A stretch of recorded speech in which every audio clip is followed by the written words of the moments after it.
The Midnight Knocker. It was a cold, quiet autumn evening when Sarah moved into her new apartment on the outskirts of a small, forgotten town. The building was old, weathered by decades of neglect. The corridors echoed with a faint, distant hum of something unseen, and her neighbors were scarce, mostly older tenants who kept to themselves. For the first week, everything was fine. The loneliness was soothing, peaceful, even. But then it started.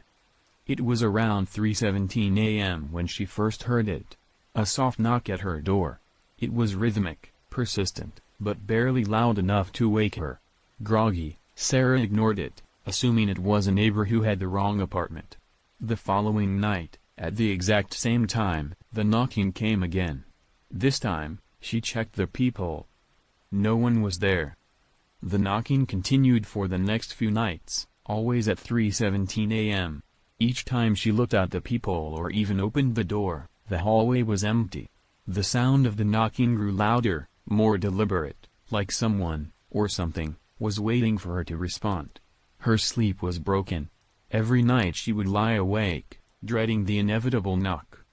After a week, Sarah decided to install a security camera outside her door. That night, as she lay in bed, she watched the live feed from her phone. The hallway was still, quiet. Then, at 3:17 a.m., the knocking began. She jumped up and stared at the screen.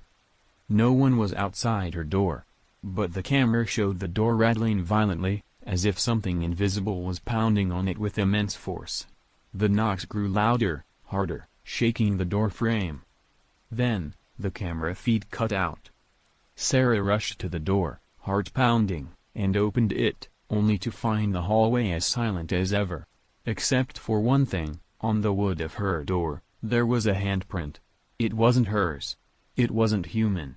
The print was distorted, long, with bony fingers stretched unnaturally wide, as if something inhuman had been waiting for her all along. The old man in the mirror.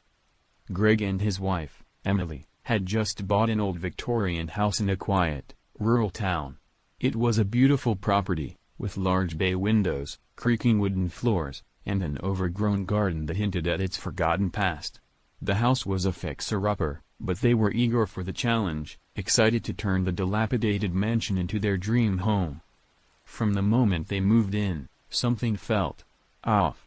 The house seemed to have a presence of its own, like it was alive and watching them. But Greg shrugged it off as just old house quirks, until the mirrors started showing things that shouldn't have been there. One night, after a long day of working on the house, Greg was in the upstairs bathroom brushing his teeth. The mirror above the sink was one of the original fixtures, slightly cracked with an old, tarnished frame. As he leaned in to rinse his mouth, he caught a glimpse of something behind him. An old man, staring at him from the reflection. Greg whipped around, but the bathroom was empty. He stood there, heart racing, staring at the space where the figure had been. There was no one. The only sound was the faint dripping of the faucet. He convinced himself it was just his imagination, stress from the move, maybe. But over the next few days, the old man appeared again. He would see him in brief flashes in the mirrors around the house, sometimes standing in the doorway, other times sitting in the corner of a room, always watching. The figure never moved, never made a sound, but his hollow eyes followed Greg's every motion. Greg didn't tell Emily. He didn't want to scare her. But the sightings became more frequent. Soon, he wasn't just seeing the old man in mirrors.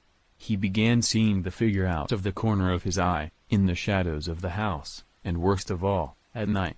He would wake up in a cold sweat and see the silhouette of the old man standing at the foot of their bed. One night, after weeks of torment, Greg finally broke.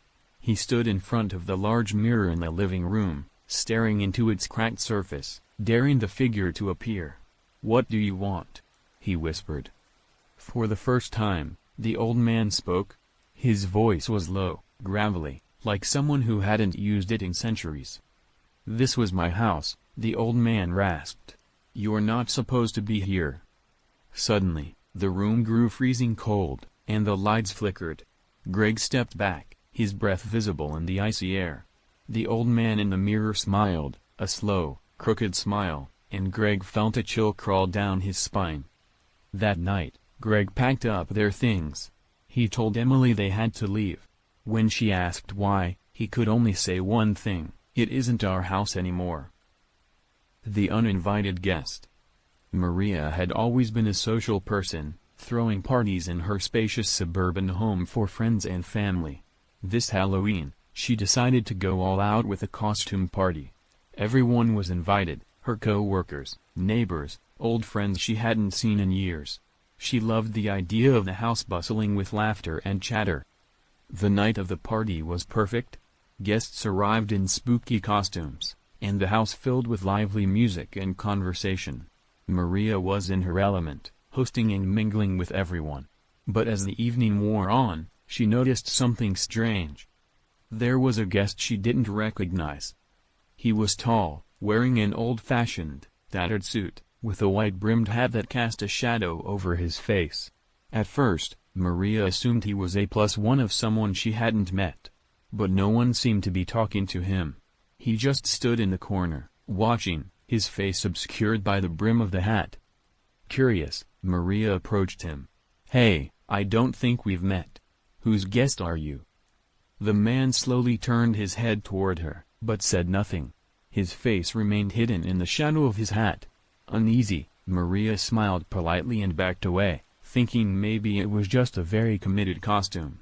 But as the night went on, she couldn't shake the feeling that something was wrong. Every time she glanced across the room, the man was standing in a different spot, always at the edge of the crowd, still watching. At one point, Maria asked her friend Lisa if she knew who he was. "What man?" Lisa asked, confused. "The guy in the corner, with the hat," Maria replied, pointing toward the spot where he had been standing just moments before. But he was gone. Later that night, after the guests had left and the house was quiet, Maria went upstairs to get ready for bed. As she passed the mirror in her hallway, she saw him, the man in the hat, standing right behind her. Her blood froze. She spun around, but there was no one there. Just an empty hallway, with a faint smell of something rotting. She ran back to the mirror, her heart racing, but the man was gone from the reflection too. For weeks after the party, Maria felt his presence, always just behind her, lurking in the shadows of her home. She never invited him, but it seemed like he never left. The shadows in the attic. Liam had always been a skeptic. Ghost stories were nothing more than entertainment, he told himself. When he inherited an old farmhouse from an estranged uncle, he saw it as an opportunity to renovate and sell it. The house was in a remote area, a little too isolated for comfort, but the land was valuable. The first few days were spent cleaning and assessing the repairs it needed. The house had its quirks: creaking floors, drafty windows, and a strange musty smell in certain rooms, but nothing out of the ordinary for a house that hadn't been lived in for years. However, there was one thing Liam couldn't shake: the feeling that he wasn't alone. It started with noises in the attic. Soft footsteps, like someone pacing back and forth late at night. Liam figured it was just an animal, maybe a raccoon or a squirrel, so he ignored it. But the footsteps grew louder each night, almost deliberate, as if someone was trying to get his attention. On the fourth night, the sound of pacing was accompanied by something else, a faint whispering, too low to understand. Liam finally grabbed a flashlight and decided to investigate. The stairs leading to the attic groaned under his weight, and the air grew colder the higher he climbed. When he reached the attic door, he hesitated. The whispering had stopped, replaced by an unsettling silence. He opened the door slowly. The attic was pitch black except for the narrow beam of his flashlight. Dust floated in the air, illuminated by the light, but otherwise, the space was empty. Just as he turned to leave, something caught his eye, a dark shape, crouching in the far corner. It wasn't a shadow cast by his light, it was something darker, denser, with glowing red eyes peering back at him. Frozen in place, Liam felt a sudden pressure in his chest, like something was pushing down on him, making it hard to breathe. The shadowy figure began to move, slithering across the floor toward him, whispering in a language he didn't understand. Liam ran. He slammed the attic door behind him, locking it. But the footsteps continued that night, pacing just above his bedroom. The whispering never stopped. In the weeks that followed, the shadows from the attic found their way downstairs. Liam would catch glimpses of them out of the corner of his eye, lurking in the corners of rooms, just beyond the reach of the light.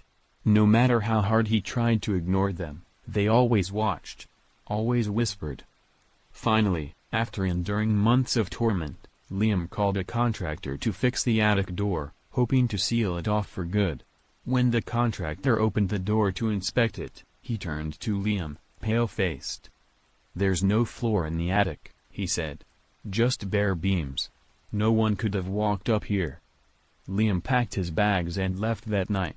The house was never sold, and no one ever moved in again. The silent passenger. Ava had always been a careful driver, especially when driving alone late at night. The road that led from her small town to the next was a long stretch of highway that wound through thick woods, and it had a reputation for being dangerous, more because of accidents than anything else. But this night, the road seemed unusually quiet. It was close to midnight when Ava saw the figure standing by the side of the road. He was dressed in a dark coat, hood pulled up to obscure his face. He wasn't hitchhiking or signaling for help, just standing there as if he were waiting for something. Ava's instinct told her to keep driving, so she did. As she passed him, she couldn't help but glance at her rear-view mirror. To her horror, the man was now sitting in the back seat of her car. Her heart raced, her knuckles white on the steering wheel. How had he gotten in? She hadn't stopped, the doors had been locked. The man didn't move or make a sound, just sat there, watching her through the mirror with an unsettling stillness. Ava's mind raced as she tried to figure out what to do. The highway was deserted, not a car in sight. Her phone was out of reach in her bag, and even if she could grab it, she wasn't sure who she could call. She didn't dare turn around to confront the man. Somehow, that seemed even more terrifying. As the miles stretched on, Ava felt the weight of his presence behind her grow heavier. Every few minutes, she'd glance in the mirror, and each time the figure seemed closer, like he was inching forward without moving.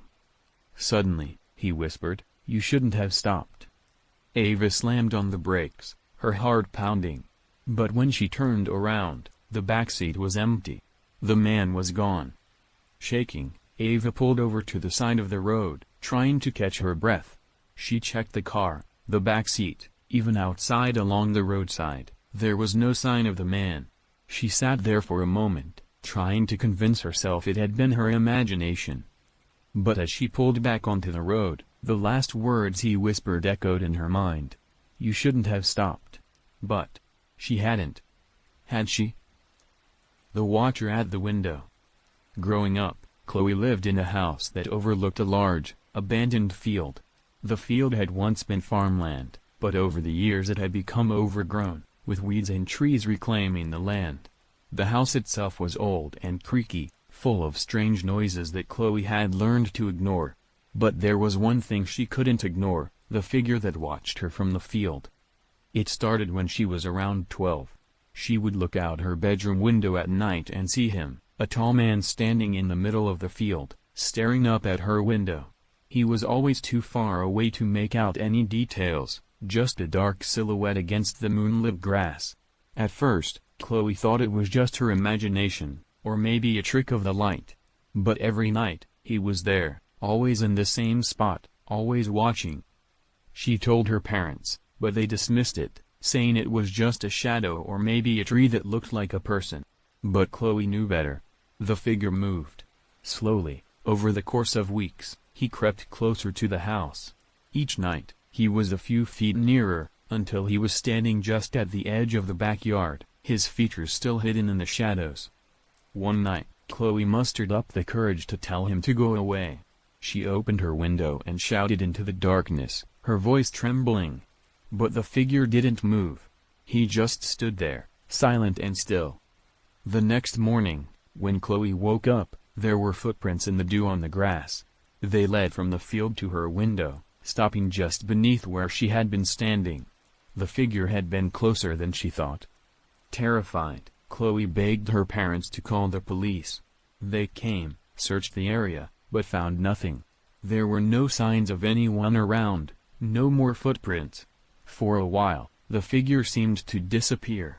Weeks passed without a sighting, and Chloe started to feel safe again.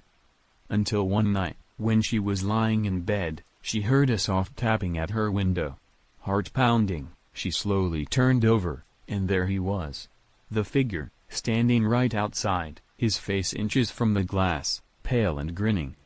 Chloe screamed, but when her parents came running, the man was gone.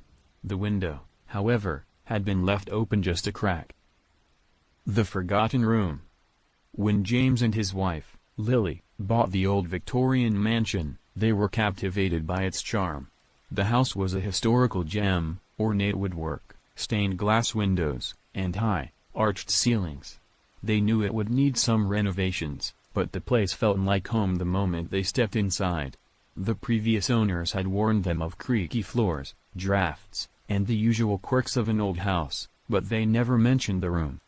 While exploring the house on their first night, they discovered a small, narrow door hidden behind a dusty bookshelf in the library. The door looked ancient, with peeling paint and rusted hinges. Oddly, it wasn't on the floor plan they had received. James, intrigued by the mystery, pulled the bookshelf aside and opened the door. The room beyond was small and windowless, with walls that seemed to close in the further they went. The air was stale, carrying a strange, metallic scent. The floor was covered in dust so thick it muffled their footsteps. In the center of the room was an old wooden chair, placed directly beneath a rusted hook hanging from the ceiling.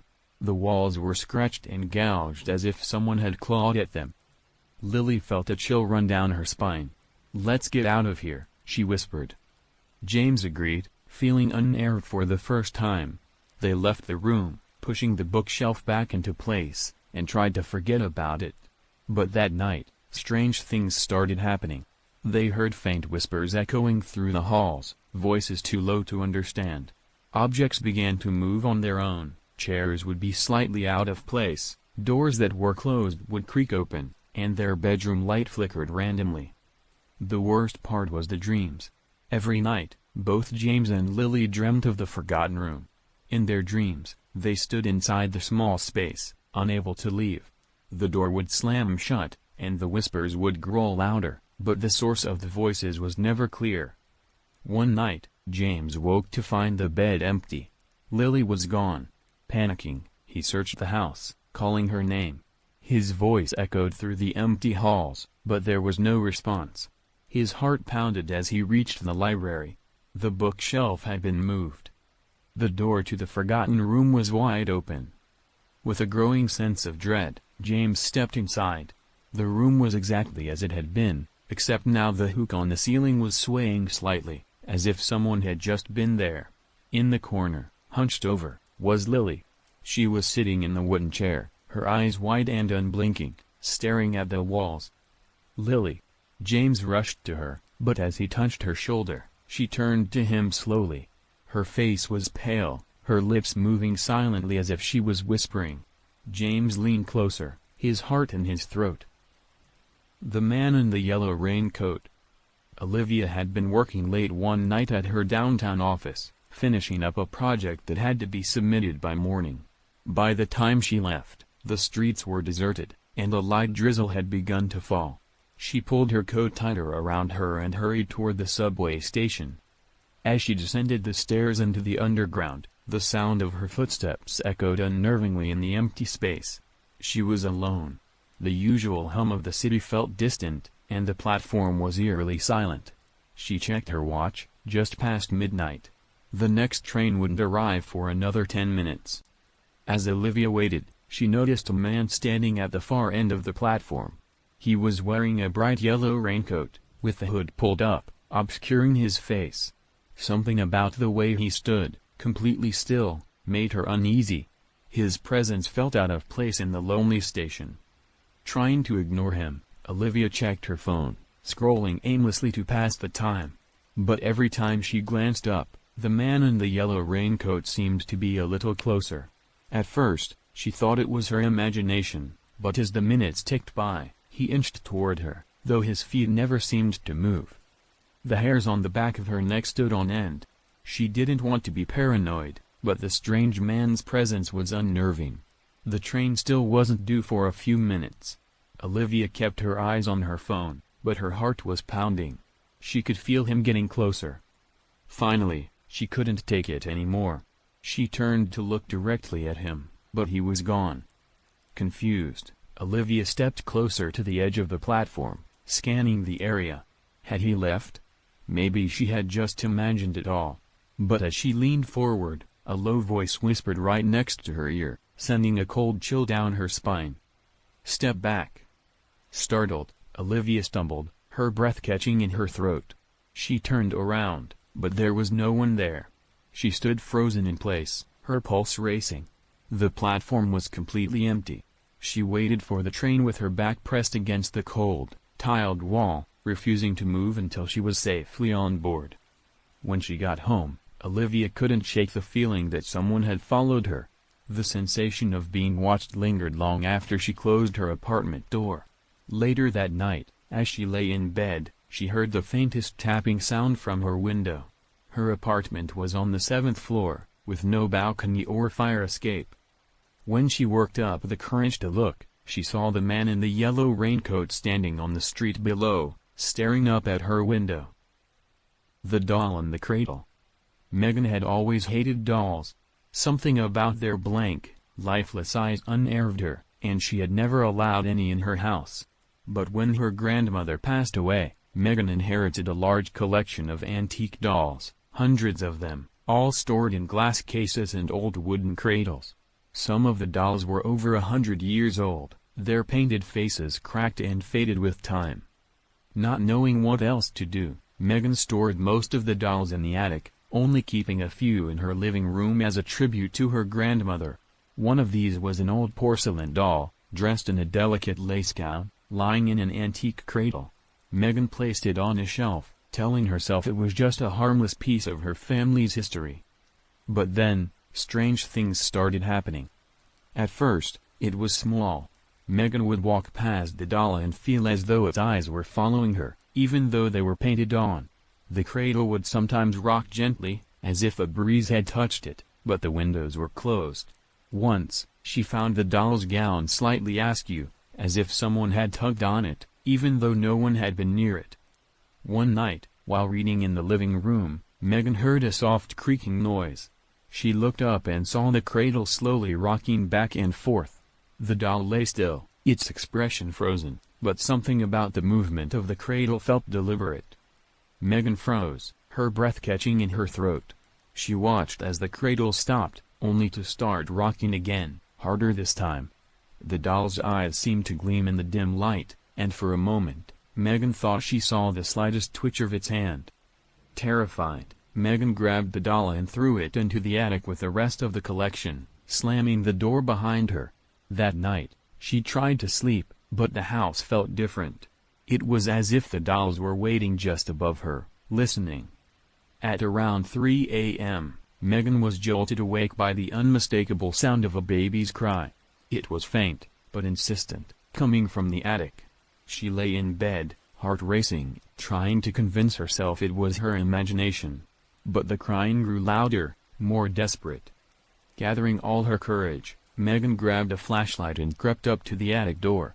The crying stopped the moment she touched the handle.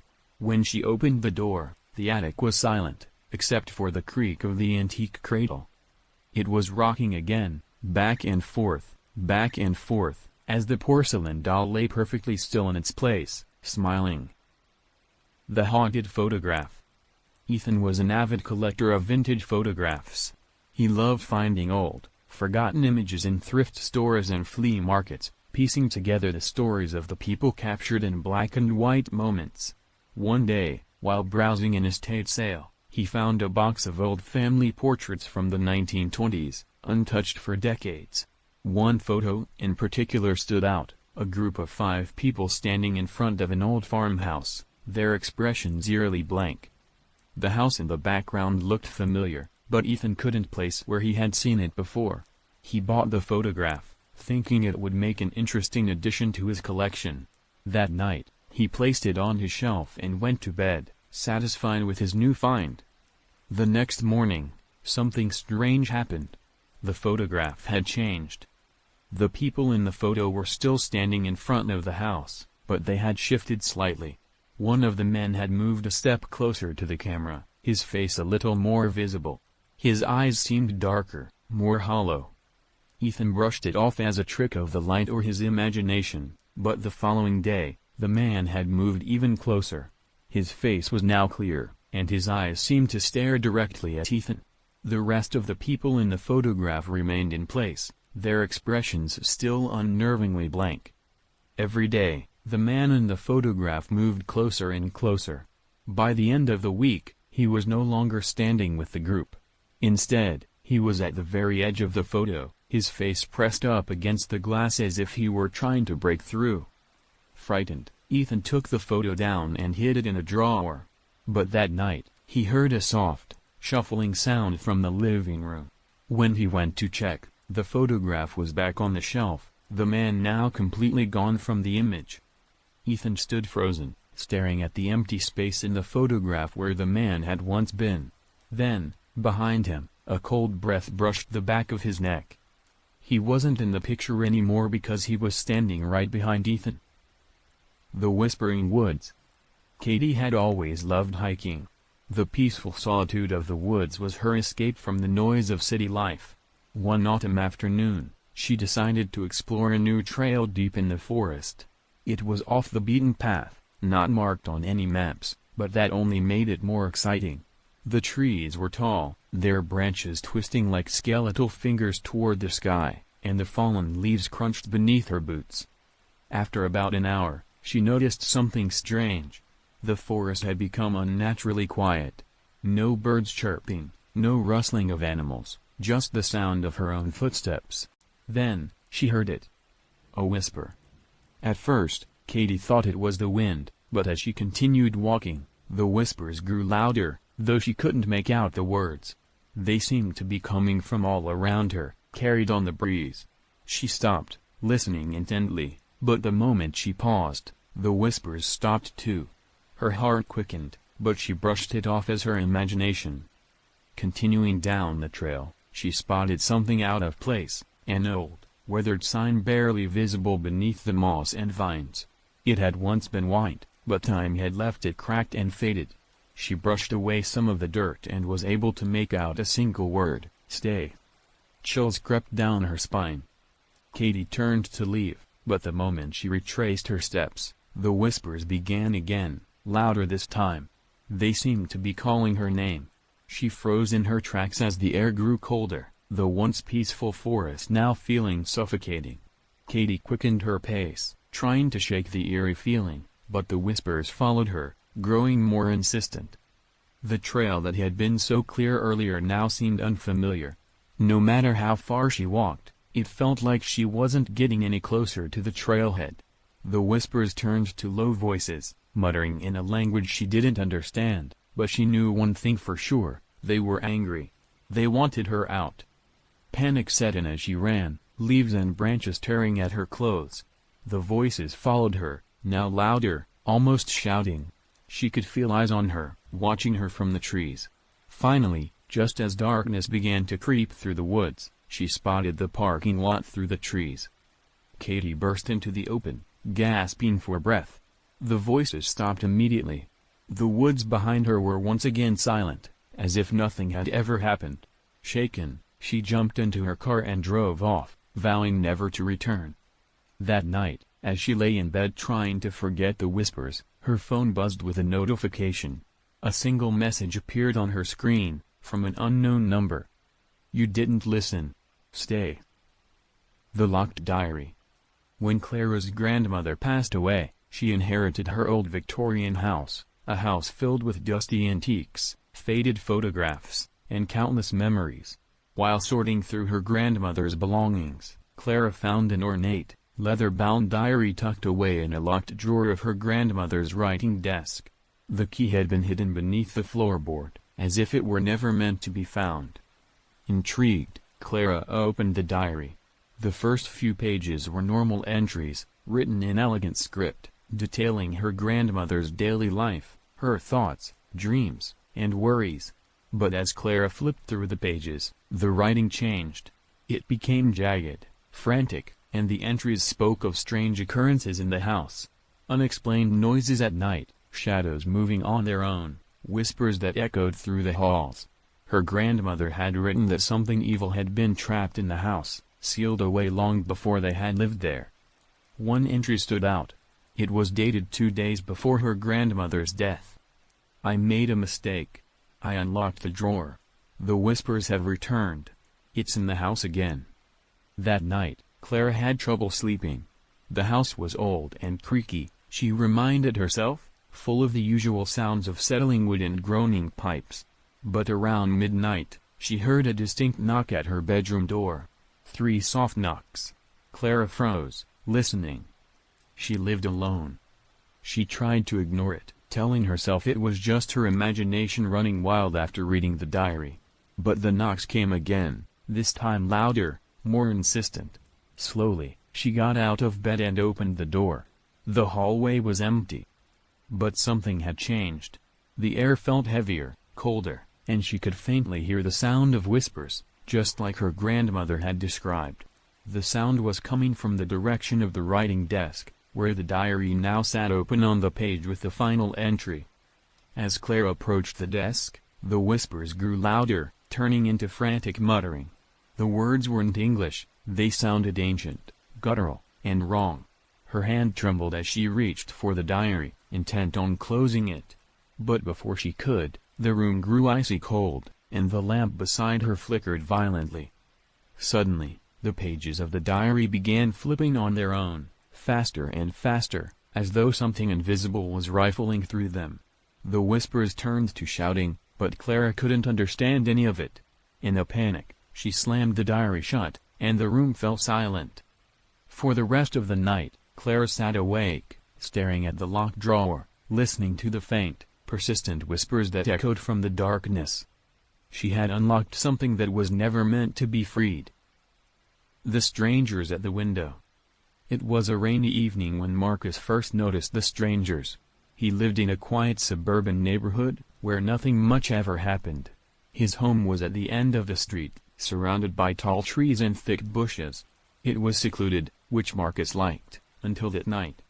As he sat in his living room, the soft patter of rain on the windows was soothing, lulling him into a sense of calm.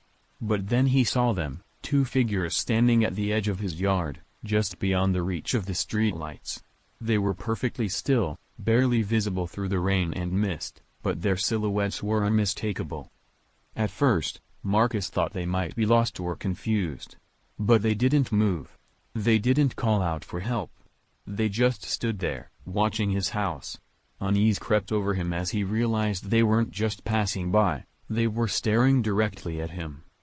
He tried to ignore it, telling himself they would leave once the rain let up. But when he glanced out the window a few minutes later, they were closer.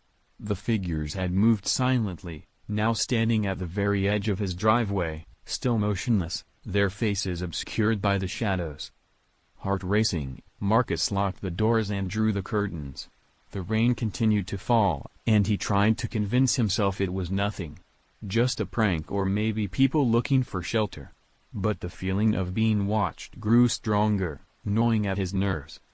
Later that night, as he tried to sleep, he heard it, a soft tapping at the window. Slowly, he sat up, dread pooling in his stomach. The tapping came again, light but persistent. Marcus crept to the window, his heart pounding in his chest. He pulled back the curtain just an inch and saw them. The strangers were standing right outside his bedroom window, faces pressed against the glass. Their eyes were wide and unblinking, their mouths stretched into eerie smiles. Rain trickled down their faces, but they didn't seem to care. Marcus jumped back, his breath coming in short gasps. He locked every door and window, but no matter where he went in the house, he could feel their eyes on him. He didn't dare look outside again. The tapping continued, all night long. When morning came, the strangers were gone. There were no footprints, no sign they had ever been there. But Marcus knew better. He had seen them, felt their cold, watching eyes. and he knew they would be back. The midnight crying. Tom had just moved into his new apartment, a cheap place in an old building downtown. The rent was low, and the location was convenient, so he didn't mind the age of the place. But from the first night, something was wrong. Around midnight, Tom heard crying. At first, he thought it was one of the neighbors, maybe someone was upset or having a hard time. The crying was soft, like a woman sobbing quietly to herself, but the sound seemed to come from all directions at once. It echoed through the walls, growing louder the longer he listened. He tried to ignore it, pulling the pillow over his head, but the sound was relentless. The next day, he asked the landlord if anyone else had complained about the noise. The landlord gave him a strange look and shook his head. "No one's lived in that building for years," he said. "You're the only tenant." Tom shrugged it off as a misunderstanding, but that night, the crying came again, louder this time. It was clearer now, unmistakably a woman's voice, and it seemed to be coming from just outside his apartment door. He approached the door cautiously, his heart pounding in his chest. When he opened it, the hallway was empty, the sobbing now distant, as if it had moved down the hall. Tom stepped out, following the sound, but no matter how far he went, the crying stayed just out of reach. When he finally gave up and returned to his apartment, he found the door wide open. Inside, everything had been moved, his furniture shifted, pictures turned upside down, and the lights flickering erratically. But the worst part was the mirror in the bathroom. It had been smeared with something dark, forming a single word in jagged letters, "Help." The crying never stopped after that. It grew louder each night, more desperate, and it was always followed by that word, "Help," written on walls, windows, and mirrors. Tom still doesn't know who or what is crying, but one thing is certain, it's not leaving him alone. The woman in the well. In the small town of Hollow Creek, there was a legend about a woman who drowned in a well long ago. They said if you stood near the well at night, you could still hear her voice, calling for help. Most people avoided the place, dismissing it as just another ghost story. But for Isabel, it was more than that. Her grandmother had told her the story when she was a child, and something about it always lingered in the back of her mind. One summer evening, out of curiosity, Isabel decided to visit the well. It was hidden deep in the woods, overgrown with moss and weeds, and barely anyone remembered it was there. The air around the well was thick, heavy with humidity and something else, something darker. Isabel approached the edge cautiously, peering down into the darkness. The well was deep, the bottom lost in shadow. As she stood there, the wind picked up, carrying with it a faint whisper. "Help me." Isabel's breath caught in her throat. The voice was soft, almost too quiet to hear, but unmistakable. It was a woman's voice, pleading. The wind carried the words again. "Please, help me." Isabel stepped back, her heart pounding. The legend couldn't be true. It was just a story, meant to scare children. But the voice was so real, so desperate. She tried to ignore it, to turn away and leave, but something compelled her to stay. Without thinking, she grabbed a nearby rock and dropped it into the well. She waited, listening for the sound of it hitting the bottom. But there was nothing, just silence, followed by the voice again, louder this time. "You shouldn't have come." Isabel stumbled back, fear tightening in her chest. She turned to run, but the wind howled, and the voice rose to a scream, echoing through the trees, reverberating off the walls of the well. She ran as fast as she could, not stopping until she reached the safety of her home. But that night, as she lay in bed, she heard it again. A soft whisper, coming from the window, growing louder, more insistent. "Help me, please." Isabel never went back to the well, but the voice followed her. Wherever she went, she could hear it, faint, but always there, crying out from the darkness. And deep down, she knew that no matter where she ran, the woman in the well would never let her go.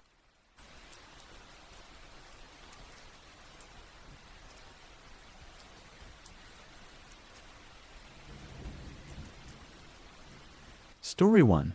The Footsteps Beneath. It began on an ordinary night. Anna moved into her old, inherited home just a week ago. A quiet 2-story Victorian house perched on the outskirts of a small town, surrounded by fields and dense woods. On her first night, she heard it, faint, steady footsteps in the floorboards below. She brushed it off as creaking pipes or settling wood. But every night after, like clockwork, the footsteps began around 2 a.m., always beneath her bed. They would shuffle slowly, almost rhythmically. When she moved to the living room one night, the footsteps followed. Every time she shifted rooms, they mirrored her, keeping just out of sight, just beneath her.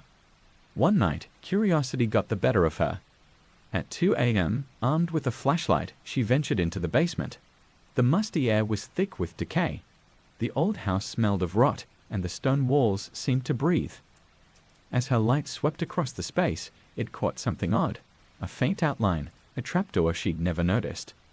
Trembling, she pried it open. A ladder led down into darkness, far deeper than the house should have allowed. With a deep breath, she descended, step by agonizing step. The air grew colder, damper with each footfall. When her feet touched the ground, she found herself in a small chamber. And there, in the dim light, she saw them. Hundreds of footprints embedded into the dirt, as if the ground had been worn smooth from countless pacing. Before she could react, the footsteps started again, right behind her, loud and relentless. She turned, heart racing, but there was no one. Only the darkness moved, pressing in on her. A whisper, low and chilling, filled the room. "You're not supposed to be here." That was when she ran. But when she returned to the basement later with the police, the trapdoor was gone. There was no ladder, no chamber. Just the faint echo of footsteps in the walls, louder than ever. Story 2. The Lake's Watchful Eyes. Deep in the woods of Wisconsin lies a lake, untouched by modern civilization. Locals refuse to go near it, speaking only in hushed whispers about what lies beneath its tranquil surface. They call it Deadwater Lake, and for good reason. Jake and his friends weren't superstitious. They scoffed at the warnings and decided to camp by the lake for a weekend of fishing and stories. The first night was peaceful, campfire crackling, stars shimmering overhead. But as the moon reached its peak, the water became unnaturally still, almost like glass. The next morning, one of their friends, Lucas, was gone. His tent stood untouched, his shoes neatly placed by the entrance. The others assumed he had gone for a morning hike, but hours passed, and there was no sign of him. Panic set in. They searched the forest and called his name, but the only reply was the eerie stillness of the lake. That night they saw it, the figure. Standing on the water's surface, a pale silhouette, its eyes fixed on their camp. At first, they thought it was Lucas, but something was wrong. The figure was too still, too quiet. When they shone a flashlight toward it, the beam passed right through, distorting the reflection in the water. In a blind panic, they ran into the woods, leaving their tents and gear behind. The figure never moved, but its eyes followed them. By morning, Jake and his 2 remaining friends reached the nearest town. They went straight to the sheriff, only to be met with grim faces. "We warned you," was all the sheriff said before turning away. They never found Lucas. Jake swore he could still feel those eyes on him watching. He moved far from Wisconsin, but sometimes, in the dead of night, he swears he can hear the sound of rippling water right outside his window. Story 3. The Staring Man. Ella lived in a high-rise apartment in the city, her small one-bedroom apartment nestled on the 12th floor. Her life was routine, work, sleep, repeat. But something had begun to shift. For weeks she had felt it, a presence, a sense of being watched, though her windows faced nothing but the skyline. It started small, a fleeting reflection in the mirror, a shadow she couldn't explain. But it wasn't until late one night that she saw him, the man, standing at the edge of her balcony. Her heart raced as she backed away, eyes locked on the figure outside her glass door. He was impossibly tall, his face obscured by shadows, but his posture, it was wrong, stiff, and unnatural. His head was tilted like he was trying to see her better. She blinked, and he was gone. Shaken, she tried to rationalize it. A trick of the light, maybe. But the next night, there he was again, closer this time, his face pressed against the glass, his breath fogging up the window. She screamed, running for the door, but by the time she turned back, the balcony was empty. She called the building's security, but they found nothing. No sign of forced entry, no footprints, nothing on the cameras. They dismissed her fears, but Ella knew what she saw. And it kept happening, night after night. Each time, the man appeared, closer and closer. One evening, she snapped, grabbing her phone to record. As she waited in the dark, heart pounding, the silhouette emerged again, his face fully visible for the first time. Hollow eyes, a twisted grin, and skin that looked stretched over bone. She screamed as he pressed a hand against the glass, cracking it. But when the lights came on and her neighbors rushed to help, there was no one there. Her phone had recorded nothing but static, and the glass was pristine. Yet she could feel it. The staring hadn't stopped. No matter where she moved, where she went, she always saw him in the corner of her eye, watching, waiting. Story 4. The Haunting of Room 46. The old hotel in the mountains had long been rumored to be haunted. Room 46, in particular, was infamous. The staff avoided it, and no guest had stayed there in decades. But when the winter storm rolled in, leaving Emma stranded with no other option, the hotel manager reluctantly handed her the key. The room was small and quaint, with a large window overlooking the snowy landscape. But the air felt heavy, as though something unseen was pressing down on her. The minute she stepped inside, the door slammed shut behind her. Emma laughed nervously, chalking it up to the draft. As night fell, the temperature in the room plummeted. Emma shivered under her blankets, but sleep was elusive. Around midnight, she heard it, a soft, rhythmic knocking on the walls. She turned on the bedside lamp, but the room was empty. The knocking continued, growing louder, more insistent. And then she heard a whisper. Faint, barely audible at first, but growing louder. "Let me out." Her heart raced, and she stumbled to the door, trying to open it, but the knob wouldn't turn. Panic surged through her veins as the knocking became pounding, as if someone was trapped within the walls. Suddenly, the wardrobe door creaked open. Emma's eyes widened as a dark figure, half-formed and skeletal, crawled out, its hand outstretched toward her. The whispering intensified, a chorus of desperate voices, all repeating the same phrase, "Let me out." With a final burst of strength, she yanked the door open and fled down the hall, not stopping until she reached the lobby.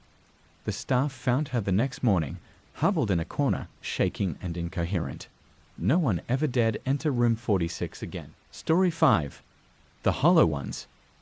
Deep in the Appalachian Mountains, there's a forgotten stretch of forest, so dense and isolated that even locals avoid it. They call it the Hollow Woods. Jared, an experienced hiker, loved exploring places like that, unmarked, untouched. The rumors about strange disappearances and whispers of hollow-eyed creatures didn't faze him. He thought it was just another urban legend, until he stepped foot inside. The first day was uneventful. The woods were dark and thick, with trees so ancient their bark looked like weathered stone. But as night fell, things began to change. The silence, so peaceful during the day, became oppressive. Not a single rustle of leaves, no chirp of insects, just a heavy, unnatural quiet. Around midnight, Jared heard something. It wasn't loud, just a faint, rhythmic sound, almost like breathing. At first, he thought it was the wind, but it had a pulse, a cadence. He scanned the tree line with his flashlight but saw nothing. Still, the feeling of being watched gnawed at him. The forest felt alive. When he awoke the next morning, he found strange tracks around his tent. They weren't animal prints, and they weren't human either. Small, circular marks, as if something had been dragged across the ground. His skin prickled, but he convinced himself it was nothing. That night, the breathing returned, closer this time, more deliberate. He stayed awake, eyes fixed on the zipper of his tent. Hours passed in tense silence. Then, just before dawn, he saw them. Pale figures, standing between the trees, motionless, watching. They had no eyes, just hollow sockets, and their skin looked stretched, paper-thin over their bones. Jared froze, heart pounding in his chest. The creatures didn't move, but they didn't need to. He felt their presence pressing on him, like the very air was being drained from his lungs. Without thinking, he grabbed his gear and ran. For hours, he stumbled through the forest, but no matter which direction he went, the hollow-eyed figures were always there, watching from the shadows. When he finally broke through the trees into a clearing, he collapsed from exhaustion. The figures didn't follow. He never spoke of what happened in the hollow woods, but when asked about the scars on his back, all he would say was, "They almost took me, but they're still there, watching." Story 6. The Attic Door. After her grandmother passed away, Leela inherited the old family home. It was a grand, sprawling estate, but it had always made her uncomfortable as a child, especially the attic. Her grandmother had warned her to never open the attic door, saying it was better left locked. But now, with the house in her hands, curiosity got the better of her.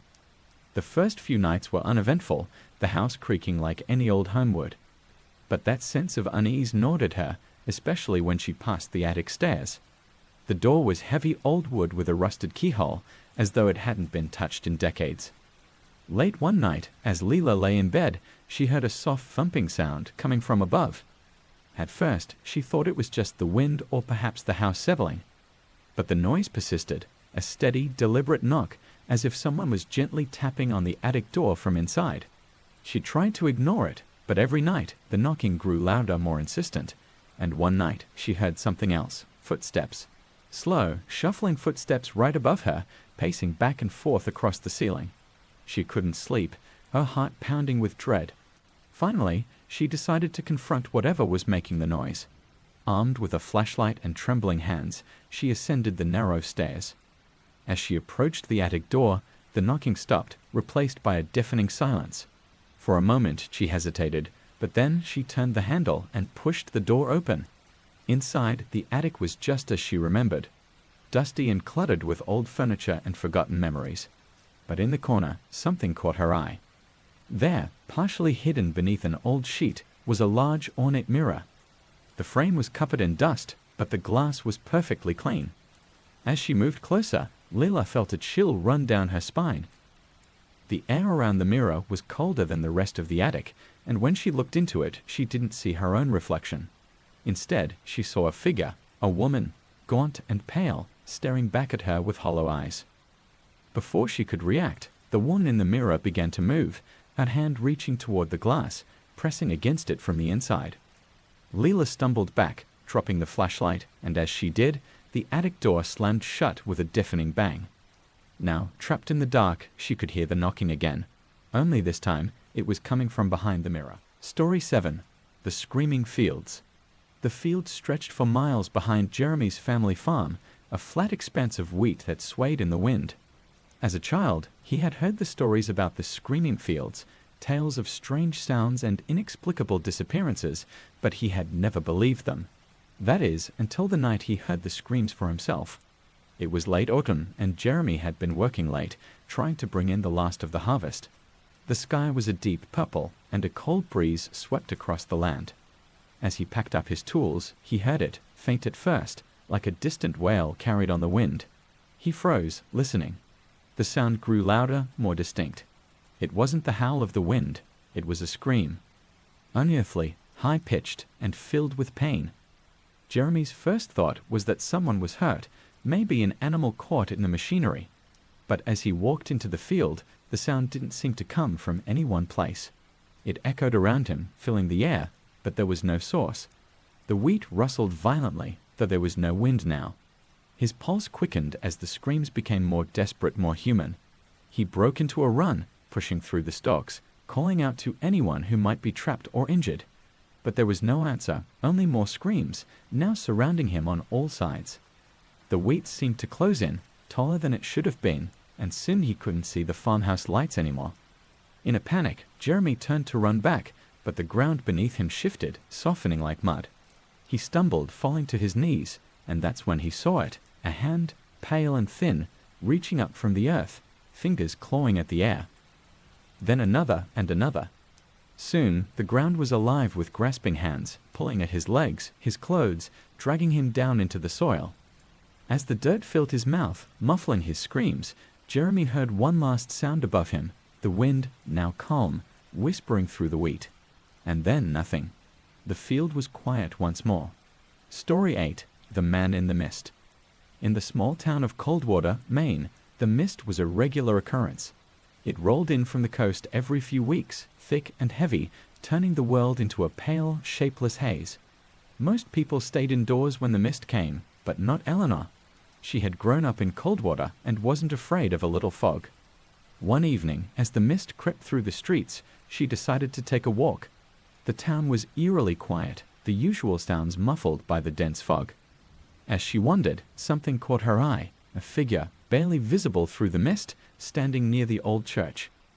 At first, she thought it was just a neighbor, but the way the figure moved was strange, too slow, too deliberate. It seemed to glide, rather than walk, disappearing and reappearing in the swirling mist. Curious, Eleanor followed, but no matter how fast she walked, the figure stayed just out of reach, always at the edge of her vision. Her footsteps quickened, but so did her unease. The town seemed to stretch on forever, streets she had known her entire life twisting and turning into unfamiliar paths. And all the while, the figure was there, silent, watching. Eventually, she found herself near the docks, the mist thicker than ever. The figure was closer now, and as she approached, she saw him clearly for the first time. A tall man in a long coat, his face pale and expressionless. His eyes were hollow, like deep wells of shadow. Before she could turn away, he spoke. His voice was soft, barely audible over the lapping waves, but the words chilled her to the bone. "You've come too far," he whispered, "and now you'll never leave." Eleanor ran, heart pounding, but no matter how fast she moved, the mist seemed to cling to her, suffocating her. When she finally burst through the fog, she was back at the church, alone. The figure was gone. But the mist never truly left, and each time it returned, so did he, waiting in the fog, watching. Story 9. The Flickering Room. When Natalie moved into her new apartment, everything seemed perfect. It was small but cozy, and it came at a price she couldn't pass up. There was just one odd thing about the place, the second bedroom. It wasn't anything obvious at first, but there was a strange sensation whenever she stepped inside, like the air was thicker, harder to breathe. The landlord had shrugged it off, telling how it had been a storage room for years. She didn't think much of it. The first night in her new home, she noticed the lights flickering in the hallway. At first, she thought it was an electrical issue, but the flicker seemed purposeful, almost like a heartbeat, a steady rhythm. As she walked down the hall to investigate, the flickering intensified, growing brighter as she neared the second bedroom. When she opened the door, the room was bathed in a dim light, the bulbs pulsing in and out of darkness. Natalie hesitated but stepped inside. The moment her foot crossed the threshold, the lights went out completely. She stood in the pitch-black room, her breath shallow, straining to hear something, anything. But there was only silence. Then came the faintest whisper. It was so soft she thought she imagined it at first. But it grew louder, clearer, a voice, low and raspy, repeating the same words over and over. "Get out! Get out! Get out!" Natalie's heart raced, and she fumbled for the light switch. When the lights flickered back on, she was alone. Shaken, she hurried out of the room, slamming the door behind her. She told herself it was her imagination, that the stress of the move was playing tricks on her. But every night, the lights flickered. Every night, the whispers returned, more insistent, more demanding. And each time she opened the door, the room seemed darker, colder, as though something was waiting for her inside. One night, determined to prove to herself that nothing was wrong, she set up a camera in the room. She left it recording overnight, trying to ignore the flickering lights and a growing sense of dread. The next morning, she nervously watched the footage. For hours, nothing happened. The room was still silent. But then, around 3 a.m., the screen flickered. A shadow appeared in the corner of the room, barely visible at first, but it grew, darkening until it swallowed the entire frame. And then, from the darkness, a face emerged, pale, gaunt, and hollow-eyed, staring directly into the camera. The footage ended with a single word, whispered so clearly it sent chills down her spine. "Mine."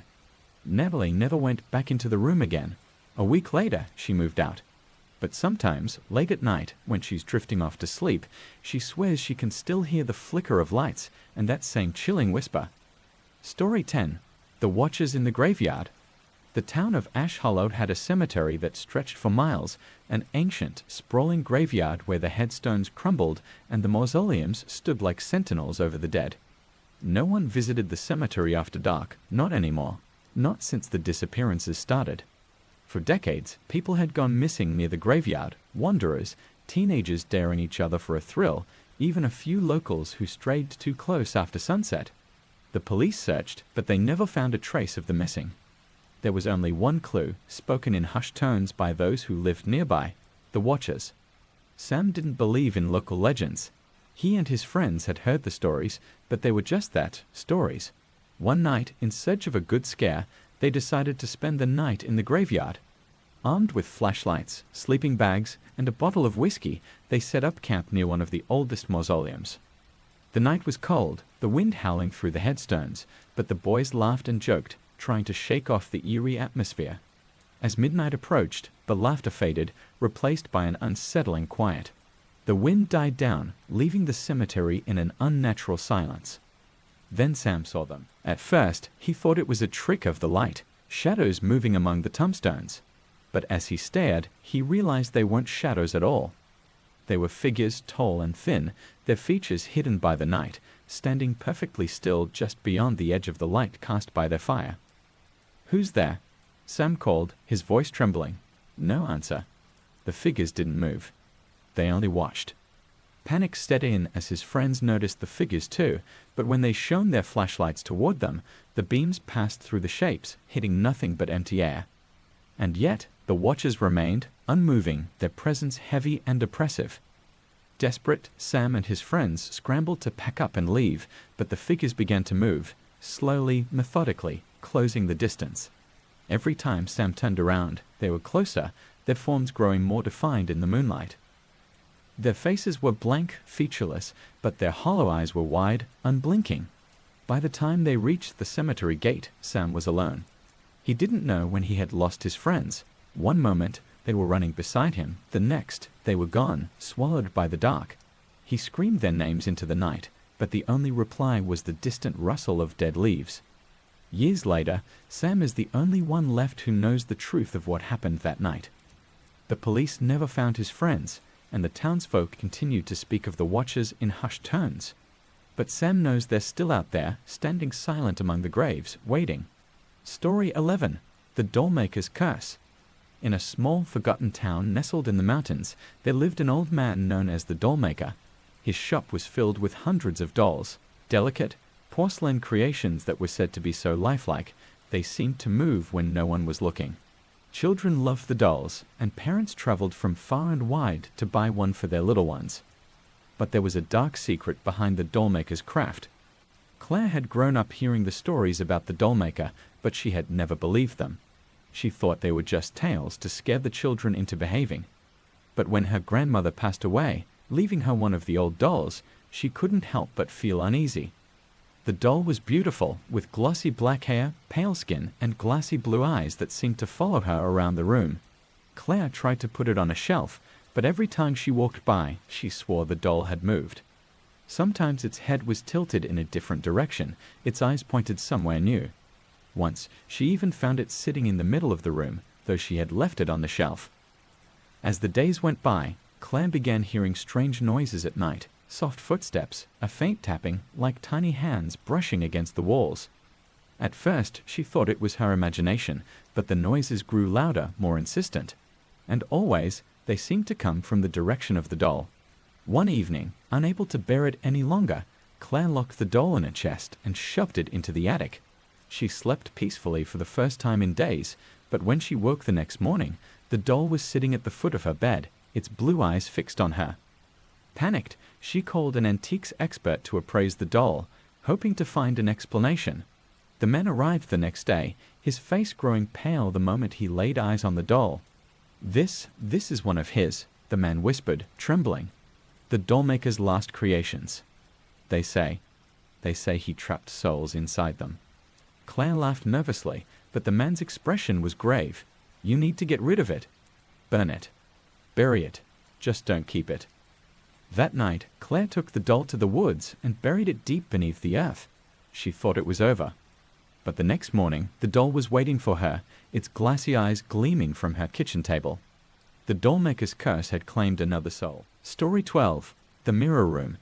When Amy's family moved into the old Victorian house, there was one room they avoided, an upstairs bedroom lined entirely with mirrors. No one knew why the room existed, but it had been left untouched for decades, the mirrors covered in dust and grime. Curiosity got the better of Amy one day. She opened the door, and as the light streamed in, it illuminated dozens of mirrors, their reflections distorted and dark. She felt a strange pull, like the room was beckoning her to come inside. Against her better judgment, she stepped in. As soon as she entered, the door slammed shut behind her. The air grew heavy, thick with an unseen force. She turned to leave, but her reflection in the nearest mirror didn't move. Annie froze, her heart pounding as she watched her mirrored self grin. An eerie, unnatural smile. She reached for the door, but it wouldn't budge. Panic set in as her reflection began to move on its own, tilting its head and watching her with cold, dark eyes. Slowly, it raised its hand, pressing it against the glass from the inside, as if trying to break through. Amy screamed, pounding on the door, but no one could hear her. Her reflection grinned wider, its eyes narrowing as it began to step forward, coming closer to the glass. She could feel it, the cold, creeping sensation of something reaching for her from within the mirror. The last thing Emmy saw before the world went black was her reflection's hand passing through the glass, pulling her in. When her family finally opened the door, the room was empty, save for the mirrors. And in one of them, they saw her, trapped, her hands pressed against the glass, screaming silently from the other side. Story 13, The Midnight Caller. In the quiet suburb of Maple Grove, there was a peculiar legend. It was said that every 10 years, on a cold autumn night, the midnight caller would come. No one knew who or what the caller was, only that those who heard the knock on their door never spoke of it again. For years, it was just a tale told by teenagers to scare one another. But when the knocks began again, things changed. Megan had lived in Maple Grove for 5 years. She had heard the stories, but never thought much of them. Until one night, while sitting alone in her living room, she heard a knock at her door, 3 sharp, deliberate taps that echoed through the house. She glanced at the clock. 12:00 a.m. exactly. A chill ran down her spine. Her hand hovered over her phone, debating whether to call someone, but then she scolded herself for being paranoid. Still, her heart raced as she approached the door. When she peeked through the peephole, no one was there. The street was empty, bathed in the pale glow of a flickering streetlight. Nervously, she opened the door and stepped out onto the porch, her breath visible in the cold air. Nothing, just silence. Relieved, she shut the door and turned away. But as she walked back into the living room, the knocking came again. Louder this time, more insistent. She froze, her skin prickling. Slowly, she turned back to the door, her heart hammering in her chest. Knock, knock, knock. When she opened the door again, the street was still empty. But this time, something was different. A small envelope lay on the doorstep, its edges frayed and yellowed. Trembling, Megan picked it up. Inside was a single piece of paper, folded and worn. It read, "Do not open the door after midnight. The next knock will be your last." Her blood ran cold. She slammed the door shut and locked it, backing away as the house seemed to close in on her. Minutes passed, but the quiet felt suffocating. Then, just as she began to calm down, the third knock came. This time, it shook the entire door. Megan didn't dare move. She stood in the center of the room, paralyzed with fear. The knocking continued, relentless now, rattling the walls. She clutched the letter in her hand, her pulse racing, and squeezed her eyes shut. Then, suddenly, the knocking stopped. When she opened her eyes, the house was still. The clock ticked past 12:30 a.m., and there was nothing but silence. She let out a shaky breath, thinking it was over. But when she turned toward the hallway, she saw it, her reflection in the mirror. Only it wasn't her. The figure in the mirror grinned back at her, its eyes wide, black and hollow. The next morning, the police found her door wide open. There was no sign of Megan, only a shattered mirror, and the faint sound of knocking echoing through the empty house. Story 14, The Shadow at the Window. Greg had just moved into his new apartment in the city. It wasn't anything special, just a small place on the 3rd floor of an old building, with a view of the street below. For the first few weeks, everything seemed normal. But then he started noticing the shadow. Every night, just after 11 p.m., he would catch a glimpse of it in his window, a dark figure standing outside, staring in. At first, Greg dismissed it as a trick of the light, perhaps a shadow from a passing car. but the figure was always there, motionless, watching. One night, unable to shake the feeling of being watched, Greg decided to confront it. He flicked on the light and walked over to the window, but as he approached, the figure disappeared. He looked down at the empty street below. There was no one there. No footprints in the snow. Nothing. Disturbed, Greg closed the blinds and tried to forget about it. But the next night, the shadow returned. This time, it was closer, its outline sharper, more defined. It seemed to press against the glass, its face obscured, but its eyes, two dark, glistening orbs, were unmistakable. Greg's heart pounded as he grabbed his phone, intending to take a picture, but the moment he raised it, the figure vanished again. For days, the pattern repeated. No matter how quickly he tried to catch it, the shadow was always gone before he could confront it. But each night, it grew bolder, pressing closer to the glass, lingering longer, until one night, it didn't disappear at all. Greg stood frozen, staring at the shadow. It was no longer just a vague shape. It had form now, tall, thin, with long fingers that pressed against the window pane. Its face was still hidden, but Greg could feel its eyes on him, burning through the glass. His breath caught in his throat as the figure reached up and tapped on the window, once, twice, 3 times. The glass shuddered beneath the pressure, but it didn't break. Greg backed away, heart racing, but he couldn't look away. The figure remained, its hand still pressed to the glass, tapping again, harder this time. He ran for the door, but before he could reach it, the lights in the apartment flickered, and everything went dark. When the lights came back on, the window was empty, but Greg wasn't alone. He could feel a presence behind him, cold breath on the back of his neck. He turned slowly, and there it was, the shadow, standing inches away from him, its face now visible, twisted into a grotesque smile. The next morning, Greg's apartment was empty, the blinds torn from the windows, the door wide open. Neighbors reported hearing a single loud crash, followed by silence. No one ever saw Greg again, but sometimes, late at night, people passing by his window claimed to see a shadow staring out from the darkness. Story 15. The Well in the Woods.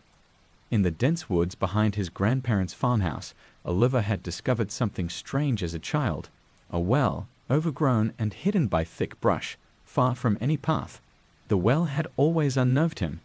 It wasn't just its age or the way the stones seemed to shift in the light.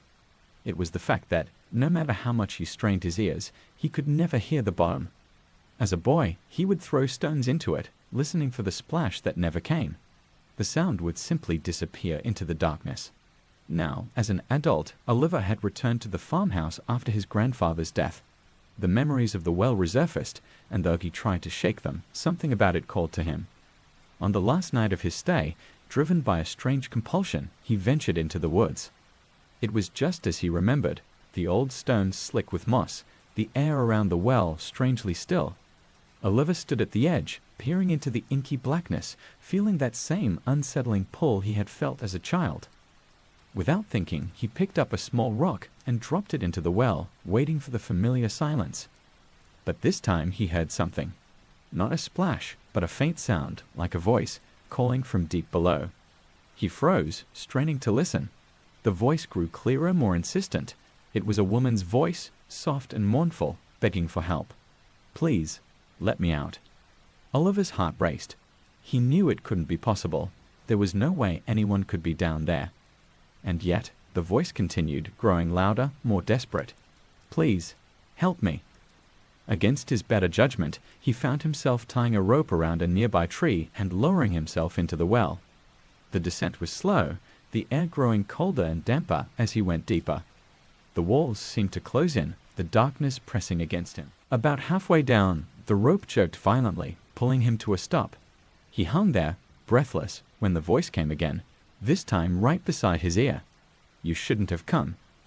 Terrified, Oliver tried to climb back up, but the rope slipped through his hands. As he scrambled for a hold, the stones beneath his fingers shifted, revealing something buried in the wall, a skeletal hand reaching out from the cracks in the stone. He screamed, but his voice was swallowed by the well as the walls began to close in around him. The next morning, the well was empty. No one ever saw Oliver again, though the rope still dangled from the tree, leading down into the bottomless pit. And sometimes, in the still of the night, if you stand close enough, you can still hear the whispers from deep below, begging for release. Story 16. The room that wasn't there. James had been apartment hunting for weeks when he finally found the perfect place, a quaint old building on the outskirts of the city with a rent so cheap he thought it was a mistake. But the landlord assured him it was correct. It's an old place after all. Not many people want to live here anymore, the man said with a peculiar smile. James didn't mind the age of the building. It had character. The apartment was small but cozy, with high ceilings and vintage wooden floors. There was only one odd thing: a door at the end of the hallway that didn't lead anywhere. It was completely sealed, no doorknob, no keyhole, just a flat door flush with the wall. When he asked the landlord about it, the old man only shrugged. It's just part of the old architecture. Doesn't open, never did. James moved in the next day. The first night was quiet, uneventful. But by the second night, strange things started happening. At exactly 3 a.m., James heard a faint thumping sound, like someone knocking softly from behind the sealed door. He dismissed it as old pipes or the building settling, but the knocking persisted each night, always at the same time. By the fourth night, it wasn't just knocking. James began to hear voices, faint whispers that seemed to come from behind the door. He pressed his ear to the wood but could never make out what they were saying, just a steady stream of soft murmurs that filled the dark hallway. Determined to put an end to it, he decided to open the door, even if it meant tearing it down. Armed with a crowbar, he pried at the edges of the frame. The wood splintered under the pressure, and after an hour of hard work, he finally broke through. The door creaked open to reveal nothing. No hidden room, no extra space, just a solid wall of bricks behind it. Confused and frustrated, James stepped back, staring at the bricked-up doorway. That night, the knocking came again, louder, more frantic. It rattled the door so hard, the hinges shook. James bolted out of bed, heart pounding, and raced into the hallway. The knocking stopped as he approached, but something was different this time. The door wasn't sealed anymore. It stood slightly ajar, a thin crack of darkness peeking through. James stared at it, too terrified to move.